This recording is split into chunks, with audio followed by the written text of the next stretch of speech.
तो दोस्तों आज मैं एक्सप्लेन करने वाला हूँ एक बहुत ही बेहतरीन सर्वाइवल थ्रिलर मूवी को जिसका नाम है आदो जीवितम या फिर द गोट लाइफ। ये मूवी असली घटना के ऊपर आधारित है, रियल कैरेक्टर से इंस्पायर्ड होकर बनाई गई है। तो आप जो कुछ भी देखोगे उसको ऐसे देखना कि ये किसी के साथ में सच में घटित हुआ था और तब आपको इस मूवी को देखने की अलग ही फील आएगी। बाकी मूवी के एंड में मैंने आपको ढेर सारे फैक्ट्स बताए हैं, रियल लाइफ वाली चीज भी बताई है, तो आपको एंड तक वीडियो को देखना होगा समझने के लिए। ये मूवी फिलहाल नेटफ्लिक्स के ऊपर अवेलेबल है और बहुत सारी भाषाओं में रिलीज करी गई है। इस मूवी की फिलहाल IMDb रेटिंग है 8.4 स्टार्स आउट ऑफ 10 जो कि बहुत ही ज्यादा हाई होती है। उम्मीद करता हूँ कि आपको जरूर पसंद आएगी। और दोस्तों मैंने हाल ही में ही एक्सप्लेन किया है एक और डरावनी हॉरर मूवी को जो कि सच्ची घटना पर आधारित है जिसका नाम है डिलीटर। अगर आपने उसे अभी तक नहीं देखा है जाकर देख लेना, देखने में आपको मजा आ जाएगा। तो चलिए अब बिना किसी देरी के चलते हैं सीधा वीडियो की तरफ।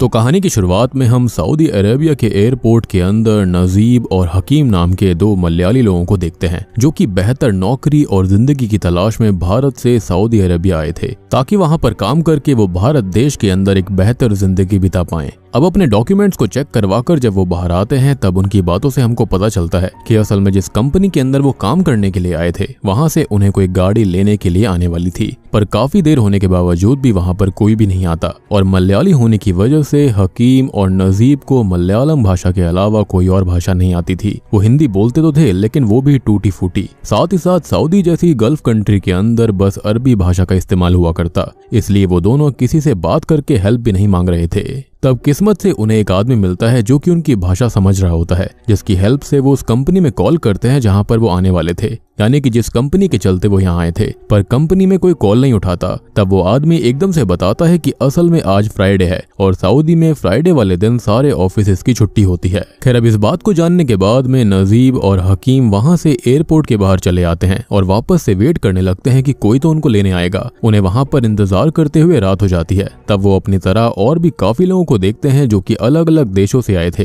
पर अजीब बात ये होती है कि उन सभी की कंपनीज वाले लोग जो थे वो उनको लेने के लिए आ गए थे और ये बहुत बड़ा रेड फ्लैग होता है। खैर अब बहुत ज्यादा देर होने के बाद वहां पर एक शेख आता है जिसको हम कफील जूनियर बुलाएंगे। अब अरबी में कफील का मतलब होता है गारंटर यानी कि मालिक, और वो वहां पर आकर नजीब और हकीम का पासपोर्ट चेक करता है और वो समझ जाता है कि कुछ गड़बड़ है। और तब नजीब और हकीम को ये लगता है कि शायद वो उनकी कंपनी का कोई मेंबर होगा जो कि उनको लेने आया है, इसलिए वो दोनों उसके साथ जाने लगते हैं। वो दोनों ही कफील जूनियर से कंपनी के बारे में बहुत कुछ पूछना चाहते थे, मगर उसकी अरबी भाषा की वजह से वो उससे ज्यादा बात नहीं कर पाते।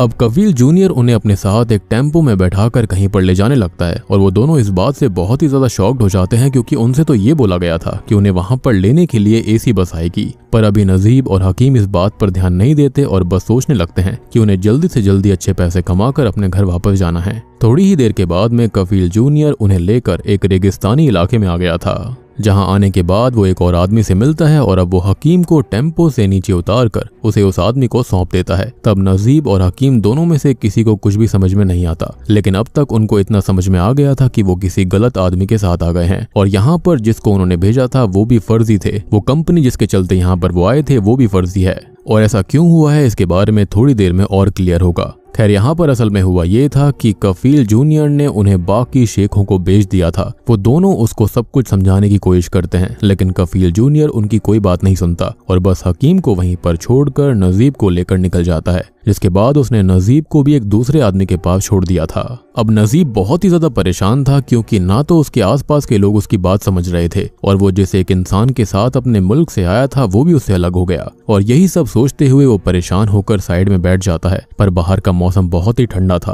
और नजीब को वहां पर नींद नहीं आती, इसलिए वो वहां पर कफील के टेंट में जाकर सो जाता है, जिसके साथ ही सीन पास्ट में जाता है जहां पर हम उसके बारे में थोड़ा बहुत जान पाते हैं कि पहले के समय में नजीब एक नदी से बालू निकालने का काम किया करता था। तब वहां पर अपने ही एक साथी संतोष से उसे संतोष के साले के बारे में पता चलता है जो कि सऊदी में ही काम करता था और अभी के समय पर सऊदी का वीजा भी आसानी से मिल रहा था, जिसके लिए बस एक डीलर को 30,000 रुपए देने थे। नजीब के पास उतने पैसे तो नहीं थे, लेकिन वो जानता था कि आजकल के समय पर लोग बाहर की कंट्रीज में जाकर अच्छा खासा पैसा कमाते हैं और बाद में उनके घर के हालात अपने आप सुधरने लगते हैं। बेसिकली आप समझ रहे हो, यहाँ पर ना उम्मीद बेची जाती है और अगर वो अभी 30,000 रुपए लगा देता है तो आगे चलकर वो भी एक अमीर इंसान बन सकता है। अब यही सब सोचते हुए वो अपनी बीवी साइनू के जेवर गिरवी रखकर संतोष के साले की मदद से अपना पासपोर्ट बनवाता है। इस कंपनी की अर्जी लगवाता है कि वहां पर जाकर वो उसमें काम करेगा। अब आगे हम साइनू को देखते हैं जो कि प्रेग्नेंट थी। साथ ही साथ नजीब और साइनू दोनों ही एक दूसरे से बहुत प्यार करते थे और वो भी यही चाहती थी कि नजीब अपने हिसाब से सब कुछ अच्छे से कर ले। खैर अब प्रेजेंट टाइम में हम देखते हैं कि अचानक से ही नजीब का जो कफील यानी कि मालिक होता है वो उसको लात मारकर उठाता है और बाहर जाकर सोने के लिए कहता है। जिसके अगले ही दिन नजीब की आंख खुलती है तो उसकी मुलाकात उसी जगह मौजूद एक बहुत ही बूढ़े आदमी से होती है जिसको हिंदी आती थी और वो वहाँ पर भेड़ों को चराने का और उनका दूध निकालने का काम करता था। नजीब उससे टूटी फूटी भाषा में बात करने की कोशिश करता है और तब वो बूढ़ा आदमी उसको दूध देकर कफील को देकर आने के लिए कहता है, मगर नजीब को उसकी बात समझ नहीं आती और वो खुद उस दूध को पी लेता है। जिस पर पहले तो बूढ़ा आदमी उसको डांटता है और दूध को कफील को देकर आने के लिए कहता है। नजीब अब कफील को दूध देकर वापस से उसको समझाने की कोशिश करता है कि वो धोखे से वहां पर फंस गया है, लेकिन कफील उसकी बात नहीं सुनता और अरबी भाषा में बूढ़े आदमी के पास जाकर काम सीखने के लिए कहने लगता है, जिसको देखकर वापस से नजीब रोते हुए उसको सब कुछ समझाने लगता है। मगर कफील जूनियर भी उसकी बात नहीं सुनता और हंसता हुआ बस उसे काम करने के लिए कहता है। नजीब बहुत ही ज्यादा परेशान था। तब कफील जूनियर वहां बहुत मोटी मोटी रोटी बनाता है और उसे नजीब को खाने के लिए देता है। अब सब्जी ना होने की वजह से नजीब को वो रोटी पानी में डुबोकर खानी पड़ती है और ऐसी हालत में रहना नजीब के लिए किसी बुरे सपने से कम नहीं था। वो यहाँ पर आया किसी और चीज के लिए था, लेकिन उसके साथ तो बहुत ही बदतर हो गया। जो जिंदगी वो अपने गाँव में बिता रहा था उससे भी गंदी जिंदगी यहाँ पर थी। पर नजीब वहां से जाना चाहता था, इसलिए वो बूढ़े आदमी के पास जाकर उससे रोड के बारे में पूछता है और तब जाकर उसको पता चलता है कि रोड वहां से बहुत ही ज्यादा दूर है। साथ ही साथ उस बूढ़े आदमी को तो ये तक याद नहीं है कि उसका नाम क्या है और वो खुद वहां पर कितने साल से फंसा हुआ है। टाइम का कोई ट्रैक नहीं था।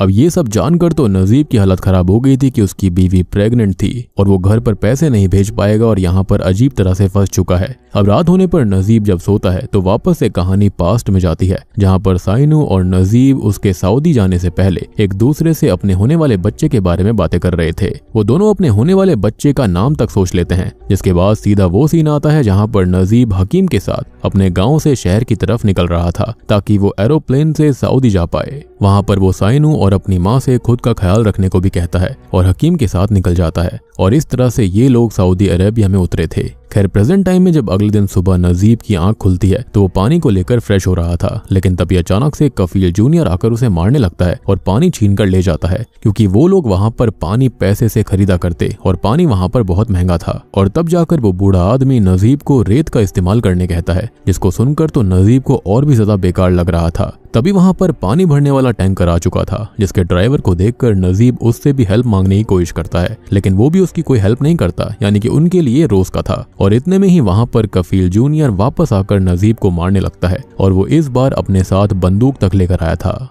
जिससे कि वो नजीब को शूट करने ही वाला था कि तभी उनकी पानी की टंकी भर जाती है, जिससे कि कफील जूनियर का ध्यान भटक जाता है। अब पानी को देखकर नजीब वापस से अपने पुराने दिनों के बारे में सोचने लगता है, यानी कि गांव के बारे में। तब हम देखते हैं कि नजीब साइनू के साथ गांव की नदी में आराम से नहाता था और दोनों एक दूसरे के साथ बहुत खुश थे। जहां गांव के अंदर उसके पास पानी की कोई कमी नहीं थी, वहीं यहाँ पर बीहड़ इलाके में वो बूंद बूंद के लिए मोहताज था। और इसलिए कहा जाता है कि grass is always greener on the other side. इसलिए कहते हैं जो आपके पास है उसमें आपको खुश रहना चाहिए, उसी को बढ़ाना चाहिए, ना कि कहीं और जाना चाहिए। और जाओ भी तो इस तरह से कि पूरी प्लानिंग के साथ में। लेकिन मुझे यहाँ पर लगता है कि ये लोग रियल कंपनी के अंदर ही आए थे, लेकिन हुआ ये कि फ्राइडे की वजह से वहां पर छुट्टी थी, जिसके चलते कंपनी वाले शायद उनको लेने अगले दिन आते, या तो यहाँ पर पक्का कुछ ना कुछ मिसअंडरस्टैंडिंग हुई है और इसी चीज का शेख ने फायदा उठा लिया, यानी कि इस कफील जूनियर ने। उसने देख लिया था कि इन लोगों को ना ही अरबी भाषा आती है, ना ही इंग्लिश आती है और ना ही हिंदी प्रॉपर्ली आती है, तो वो किसी से हेल्प नहीं मांग पाएंगे, जिसके चलते वो उनको इल्लीगली यहाँ पर ले आया था, बेसिकली अपना नौकर बनाने के लिए। अब अगले दिन हम देखते हैं कि नजीब को मारकर उठाया जाता है और कफील उससे बकरी का दूध निकालने को कहता है और तब जाकर नजीब को समझ में नहीं आता कि आज वो बूढ़ा आदमी कहाँ चला गया। साथ ही साथ नजीब को दूध निकालना नहीं आता था, इसलिए बकरी उसको लात मार देती है। तब कफील खुद उसको दूध निकालना सिखाता है और बाद में उसे भेड़ों को चारा देने के लिए भेज देता है। खैर अब कुछ दिन और बीत जाते हैं और नजीब को रोज दूध निकालना पड़ता, साथ ही साथ भेड़ बकरियों को चारा देना पड़ता, क्योंकि उस दिन के बाद से वो बूढ़ा आदमी कहीं पर दिखाई नहीं था, वो गायब हो गया था। नजीब आगे जब अपनी शक्ल को एक गाड़ी के शीशे में देखता है तो उसको पता चलता है कि उसकी दाढ़ी बहुत ही ज्यादा बढ़ गई थी, साथ ही साथ उसके हालात बहुत ही ज्यादा खराब थे। उसको वहां पर आए हुए काफी महीने बीत चुके थे। अब नजीब को ये भी याद नहीं था कि वो वहां पर कब आया, कैसे आया, उसे कितना समय वहां पर और रहना पड़ेगा। पर जो भी था वो अपनी जिंदगी से परेशान हो चुका था और वो बहुत ही जोर से चिल्लाता है, रोने लगता है और अपनी जिंदगी को खत्म करने का सोचकर एक ऊंची सी जगह पर चढ़ जाता है जहां से कूदकर वो मरना चाहता था। लेकिन अचानक से ही उसकी नजर नीचे पड़ती है जहां पर कुछ गिद्ध किसी चीज को नोच नोच कर खा रहे थे। खैर अब नजीब जब वहां पर जाकर चेक करता है तो उसको पता चलता है कि असल में वहां पर एक लाश थी जिसको ऐसे देखकर पहचानना तो मुश्किल था, पर ध्यान से देखने पर उसे समझ में आता है कि वो लाश असल में उसी बूढ़े आदमी की थी जो कि नजीब से पहले बकरियां चराया करता था। अब या तो शायद से उसने खुद को खत्म कर लिया क्योंकि ये सब वो और सहन नहीं कर पा रहा था, या फिर शायद से यहाँ पर जो कफील था उसने ही उसे खत्म कर दिया क्योंकि वो किसी काम का नहीं बचा था। और मेरे ख्याल से यहाँ पर नजीब को और हकीम को भी इसलिए लाया गया था क्योंकि कहीं ना कहीं उनके पुराने जो सर्वेंट से वो बूढ़े हो चुके होंगे। खैर तभी वो गिद्ध नजीब के ऊपर भी हमला कर देते हैं। अब नजीब तो बूढ़े आदमी की ऐसी हालत देखकर बहुत परेशान और निराश हो चुका था। वो खुद का फ्यूचर उसके अंदर देख रहा था। वो तुरंत ही वहां से अपनी जान बचाकर भागता है। उसको घर की बहुत याद आ रही थी और अब वो जाकर उस अचार को सूंघता है जो कि साइनू ने उसे गांव से आते टाइम बांध कर दिया था। तब वो डिसाइड करता है कि किसी भी हालत में वो अपने बच्चे और बीवी के लिए और माँ के लिए वहां से बाहर निकल कर रहेगा। इसलिए अब अगले दिन नजीब भेड़ों को चराने के बहाने थोड़ा दूर चला जाता है और वहां से भागने की कोशिश करने लगता है। पर तब तक कफील जूनियर की नजर उस पर पड़ गई थी जो कि तुरंत ही अपने ऊंट पर बैठकर उसका पीछा करता है और गोलियां चलाते हुए उसे रोकने की कोशिश करने लगता है। अब नजीब बहुत ही ज्यादा कमजोर हो चुका था, थक चुका था और वो बहुत ही ज्यादा डर चुका था। और जैसे ही वो थक कर बैठता है तो कफील जूनियर उसके पास आकर उसे वापस से बहुत मारता है और बाद में उसकी टांग को तोड़कर उसे भेड़ बकरियों की जगह पर बांध देता है। और नजीब के साथ में जानवरों जैसा बर्ताव किया जा रहा था और अभी के समय जब उसे प्यास लगती है तो उसे ना चाहते हुए भी जानवरों के झूठे पानी को जानवरों की तरह ही पीना पड़ता है, जो कि दिखा रहा था कि वहां पर उसके लिए जिंदगी कितनी मुश्किल हो गई थी। अब इसके बाद कुछ और समय बीतता है और हम देख पाते हैं कि अब नजीब की दाढ़ी और भी ज्यादा बढ़ चुकी है। साथ ही साथ कहीं ना कहीं अब उसको भी वहां पर रहने की आदत पड़ गई थी, जैसे उसे पता हो कि लाख कोशिश करने के बावजूद भी वो वहां से निकल नहीं सकता क्योंकि हर तरफ रेत ही रेत थी। लेकिन कहते हैं ना कि अंधकार चाहे कितना भी काला हो, रोशनी की एक किरण ही काफी होती है उसे भेदने के लिए। और नजीब के साथ भी ऐसा ही होता है। एक समय भेड़ चराते हुए अचानक से बारिश होने लगती है जो कि बहुत ही ज्यादा कम हुआ करता था। तब नजीब एक पहाड़ के नीचे जाकर खड़ा हो जाता है। बारिश रुकने पर जब वो वहां से जा ही रहा था कि तभी अचानक से उसे एक गाने की धुन सुनाई देती है जो कि उसने पहले भी सुनी हुई थी, जिसका पीछा करने पर उसके सामने हकीम आ गया था जो कि बहुत समय बाद उसे मिला था। और वो खुद भी एक कफील का गुलाम था और उसकी हालत भी ऐसी ही थी जैसे कि यहाँ पर नजीब की थी। अब बारिश से बचने के लिए वो भी पास में ही रुक गया था। उसको देखकर तो नजीब की खुशी का ठिकाना नहीं रहता। वो दोनों ही जोर जोर से रोते हुए एक दूसरे को गले लगा लेते हैं कि ये उनके साथ क्या हो गया था। हकीम अब नजीब से बहुत बात करना चाहता था पर तभी अचानक से उसका कफील वहां पर आकर गुस्से में उसे वहां से लेकर चला जाता है। पर जाते जाते हकीम ने नजीब को वहां से साथ में भागने की सलाह दी थी, मगर नजीब खुद नहीं जानता था कि वहां से भागना कैसे है। पर कहीं ना कहीं आज इतने समय के बाद हकीम से मिलकर वो थोड़ा खुश हुआ था, पर उसे उन दोनों के लिए बहुत ही ज्यादा बुरा भी लग रहा था कि उनके साथ कितना गलत हुआ। खैर अब कुछ दिन और बीत जाते हैं और अब नजीब को अचानक से हकीम की तरफ से एक लेटर मिलता है जिसको पढ़कर वो जान पाता है कि उस दिन जब हकीम नजीब से मिला था तब हकीम के कफील ने उसे बहुत ही ज्यादा मारा। पर अभी के समय पर हकीम के पास एक इंसान है जो कि उन्हें उस जगह से बाहर निकाल सकता है क्योंकि वो काफी समय से वहां पर काम कर रहा था और उसको रोड पर जाने का रास्ता मालूम था। ये बात जानने के बाद में नजीब हकीम से मिलने के लिए जाता है, जहां पर हकीम आज अपने साथ इब्राहिम कादरी नाम के एक आदमी को लेकर आया था जो कि असल में एक अफ्रीकन आदमी था और वो भी गुलामों की तरह रहकर परेशान हो चुका था। तब उसकी बातों से हम जान पाते हैं कि कुछ ही दिनों के बाद में कफील के बेटे की शादी होने वाली है जिसके अंदर सभी लोग जाने वाले हैं और उस दिन बस सब गुलाम वहां पर रह जाएंगे। उसी दिन इब्राहिम अपने साथ हकीम और नजीब को लेकर भागने वाला था और अब होता भी बिल्कुल ऐसा ही है। जिस दिन कफील के बेटे की शादी होती है उस दिन गुलामों को छोड़कर सभी लोग दावत पर चले जाते हैं, जिनके वहां पर जाने के बाद सबसे पहले नजीब बहुत सारे पानी से नहाता है और अब इतने दिनों बाद वहां पर नहाकर वो बहुत खुश था क्योंकि जब से वो वहां पर आया था वो ना के बराबर नहाया था।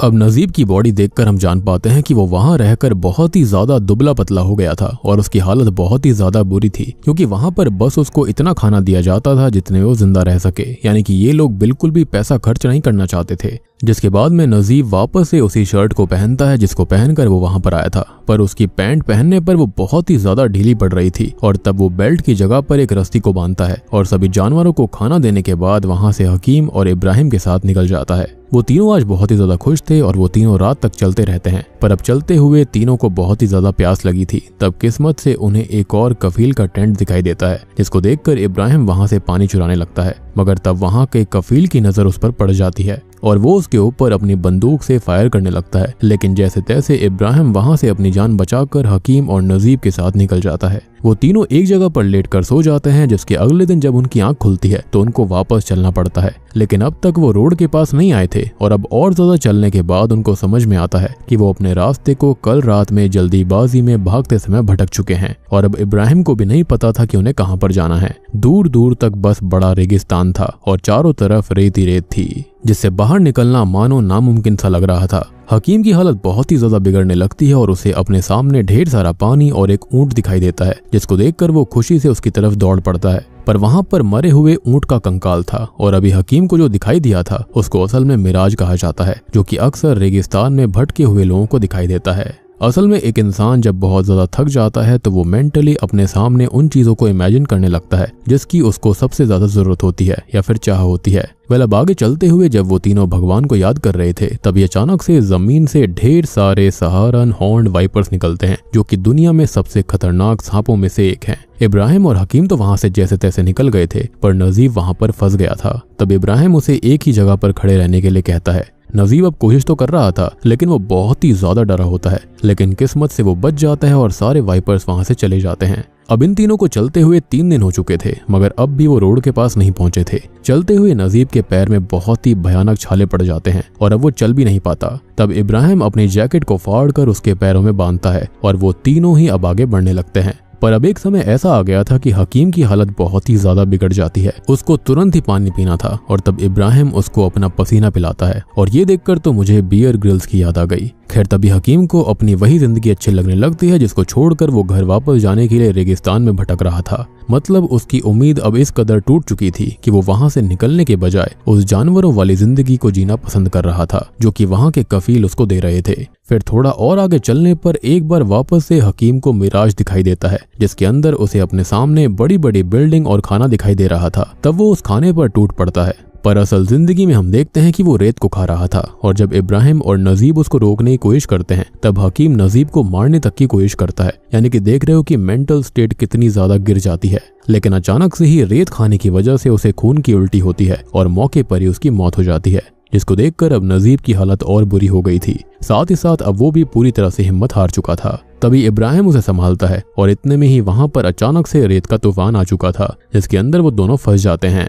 वो दोनों उसमें बच तो गए थे, लेकिन अब हकीम की बॉडी रेत के नीचे कहीं पर दब कर रह गई थी और ना चाहते हुए भी दिल पर पत्थर रखकर अब नजीब को हकीम की बॉडी बिना ढूंढे ही इब्राहिम के साथ वापस जाना पड़ता है। अब चलते हुए इब्राहिम की हालत भी बिगड़ने लगी थी। साथ ही साथ नजीब के पैर में इतने ज्यादा छाले हो गए थे कि उसके पूरे पैर दर्द से जल रहे थे। अब अगले दिन नजीब की हालत भी मरने वाली हो चुकी थी। तब इब्राहिम अपनी चिंता ना करते हुए नजीब को अपने जूते पहनने के लिए देता है, लेकिन तभी इब्राहिम की नजर वहां पर एक छिपकली पर पड़ जाती है, जिसको देखकर वो समझ गया था कि आसपास जरूर पानी होगा और थोड़ी बहुत छानबीन करने पर नजीब और इब्राहिम को वहां पर पानी मिल जाता है, जिसको देखकर वो दोनों ही तुरंत उसकी तरफ भागते हैं। और ये कोई मिराज नहीं था, ये सच्चाई थी और आज इतने समय बाद जी भरकर वो पानी पीते हैं। वो दोनों पानी को ऐसे पी रहे थे जैसे कि वो अमृत हो। साथ ही साथ इब्राहिम पानी को एक बोतल में भर लेता है और थोड़ा बहुत आराम करने के बाद वापस से नजीब के साथ आगे की तरफ निकल पड़ता है।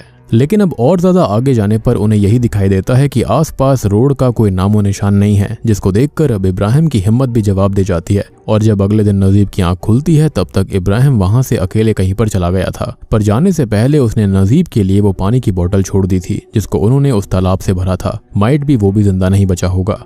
नजीब अब अकेले ही उस बीहड़ में फंसा हुआ था और उसके दिमाग ने लगभग काम करना बंद कर दिया था। पर तभी वो अपनी जान बचाने के लिए किसी मंजिल तराश रहे मुसाफिर की तरह आगे अपने सफर पर निकल जाता है। उसे चलते हुए और भी काफी समय बीत गया था। साथ ही साथ अब उसके पास जो पानी था वो भी खत्म हो जाता है। वो उस पानी की आखिरी घूंट को ऐसे पीता है जैसे उसको आखिरी बार जिंदगी में पानी पीने को मिल रहा हो, जिसको पीने के बाद वो वापस से जैसे तैसे खड़ा होता है और आगे बढ़ने की कोशिश करता है। पर तब तक उसकी हालत इतनी ज्यादा खराब हो गई थी कि वो चल भी नहीं पाता और नीचे गिर पड़ता है। उसके हाथ से अब पानी की बोतल गिरकर लुढ़कती हुई अचानक से कुछ आवाज करती है, जैसे कि वो किसी सख्त रोड पर गिरी हो। जी हाँ, जिसको देखकर नजीब की खुशी का ठिकाना नहीं रहता। उसके अंदर अचानक से एक शक्ति आ जाती है और वो फाइनली रोड के पास पहुंच जाता है, जहां से अब उसकी फाइनली जान बच सकती थी। वो वहां पर पहले एक ट्रक वाले से मदद मांगने की कोशिश करता है, पर वो उसकी हेल्प नहीं करता। पर तभी वहां पर एक बहुत ही महंगी गाड़ी आकर रुकती है, जो कि रोल्स रॉयस थी, जिसके अंदर से एक शेख निकलकर नजीब को अपनी गाड़ी में बैठाता है और उसे पानी पिलाने के बाद उससे अच्छे से बात करते हुए अपने साथ शहर की तरफ लेकर जाने लगता है।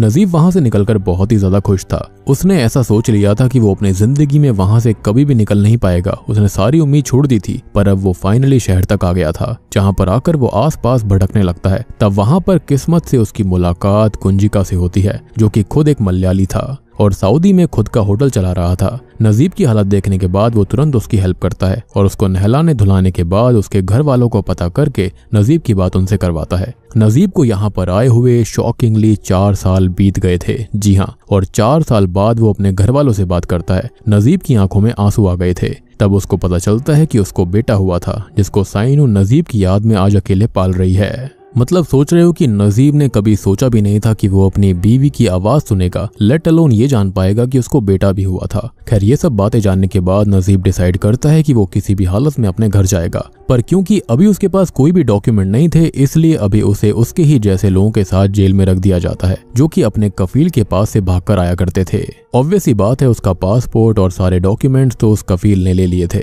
खैर, वहां पर नजीब इब्राहिम की फोटो भी देखता है, जो कि पुलिस स्टेशन में लगी हुई थी, पर उसके अलावा उसके बारे में कोई और इन्फॉर्मेशन नहीं थी। खैर, अब कुछ ही समय के बाद में जेल के अंदर कुछ कफीलों को बुलाया जाता है और वहां का ये रूल था कि अगर कोई भी कफील वहां पर मौजूद अपने किसी भी गुलाम को पहचान लेता है तो वो उसे अपने साथ वापस लेकर जा सकता था। और ऐसा होने पर कफील अपने गुलाम को जेल के अंदर बहुत ही ज्यादा मारा पीटा करते थे और बाद में वो उन्हें अपने साथ बेइज्जत करते हुए जानवरों की तरह लेकर जाया करते। नजीब बहुत ही ज्यादा डरा हुआ था, पर तभी उसका डर एक बुरे सपने में बनकर उसके सामने आता है। अचानक से ही उस जेल के अंदर वही कफील जूनियर आ गया था, जो कि नजीब को पहचान लेता है और उसे आकर बहुत मारता है। पर तभी नजीब को होश आता है और वो देखता है कि वहां पर कफील जूनियर है तो सही, पर वो आगे निकल गया था। लेकिन अचानक से ही कफील जूनियर वापस आता है और तब उसकी बातों से हम जान पाते हैं कि असल में सबसे पहली बार, मतलब कि आज से लगभग 4 साल पहले, जब कफील जूनियर हकीम और नजीब को अपने साथ लेकर गया था, तो वो उनके साथ धोखा कर उनको लेकर गया था। यानी कि वो तो लीगली यहाँ पर आए थे काम करने के लिए। उनकी कंपनी वाले भी अगले दिन उनको लेने आए होंगे, लेकिन तब तक धोखे से कफील जूनियर उनको अपना नौकर बनाकर ले गया, क्योंकि लैंग्वेज प्रॉब्लम बहुत ज्यादा थी, उनको कुछ भी पता नहीं था।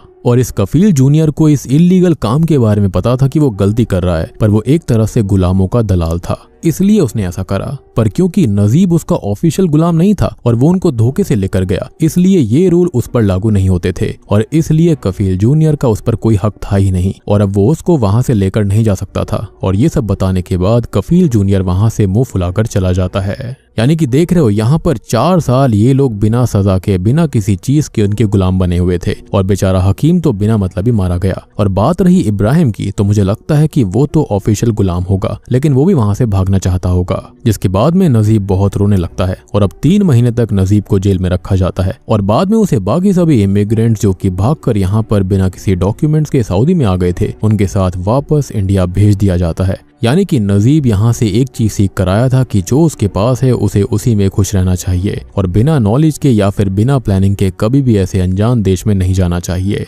और बूम, इसी के साथ में ये मूवी यहीं पर खत्म हो जाती है। तो दोस्तों, ये थी आदू जीवितम या फिर द गोट लाइफ फिल्म की कहानी, जो कि हाल ही में ही नेटफ्लिक्स के ऊपर आई है और ट्रेंडिंग भी कर रही है। उम्मीद करता हूँ कि आपको ये पसंद आई होगी। ये 2008 में आई बेस्ट सेलिंग मलयालम नोवेल से ही इंस्पायर्ड होकर बनाई गई है और ये जो कहानी है वो नजीब की रियल लाइफ घटना के ऊपर आधारित है, जिनके साथ वाकई में ऐसा हुआ था। और ये तो खाली एक नसीब की कहानी थी, वहां पर ऐसे हजारों नसीब होते होंगे। अब देखो, मैं यहाँ पर इस कहानी के बारे में आपको कुछ और ऑब्जर्वेशंस और फैक्ट्स बताता हूँ। तो ये तो एक रियल कहानी से इंस्पायर्ड होकर बनाई गई है चीज, तो मैंने आपको बता दी। इस मूवी को बनाने में लगभग 16 साल का लंबा समय लगा था और उस चीज का डिफरेंस हमें मूवी के अंदर देखने को मिलता भी है। जैसे आप जब नोटिस करोगे तो शुरुआत में नजीब बहुत ही ज्यादा जवान सा लग रहा था, पर मूवी के आखिर तक आते आते उसके फेशियल फीचर्स काफी हद तक बदल चुके होते हैं। अब पृथ्वीराज जिन्होंने कि नजीब का रोल निभाया है, मूवी की शुरुआत में उनका वजन लगभग 98 kg था और आखिरी में आते आते वो 67 kg के रह गए। इस मूवी के अंदर जो कहानी दिखाई गई है वो नजीब नाम के एक मलयाली आदमी की सच्ची घटना है, जो कि लगभग 4 सालों तक उसी वीरान बीहड़ में फंसा हुआ था, जहां पर उसे जानवरों की तरह रखा जाता।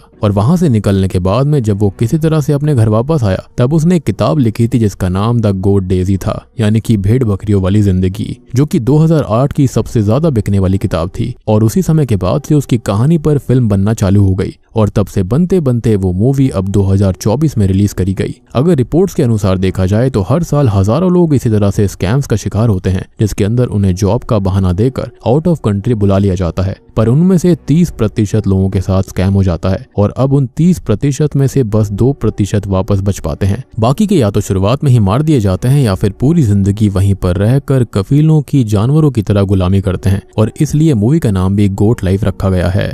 और गोट लाइफ से तो आप समझ गए होंगे, क्योंकि वहां पर इनको भेड़ बकरियों की तरह ही रखा जाता। खाने को खाना नहीं, पीने को पानी भी नहीं होता था और दिन भर बस किसी भेड़ बकरी की तरह मेहनत करवाई जाती। तो उम्मीद है कि आपको ये कहानी पसंद आई होगी, समझ में भी आ गई होगी। एंड मैं चाहूंगा कि आप इस मूवी को एक बार जाकर जरूर देखना, आपकी आंखों में आंसू जरूर आएंगे। तो वीडियो पसंद आई हो तो लाइक कर देना, चैनल के ऊपर नए हैं तो सब्सक्राइब कर लीजिए। तो मैं आप सबको मिलता हूँ अगली वीडियो के साथ में, तब तक के लिए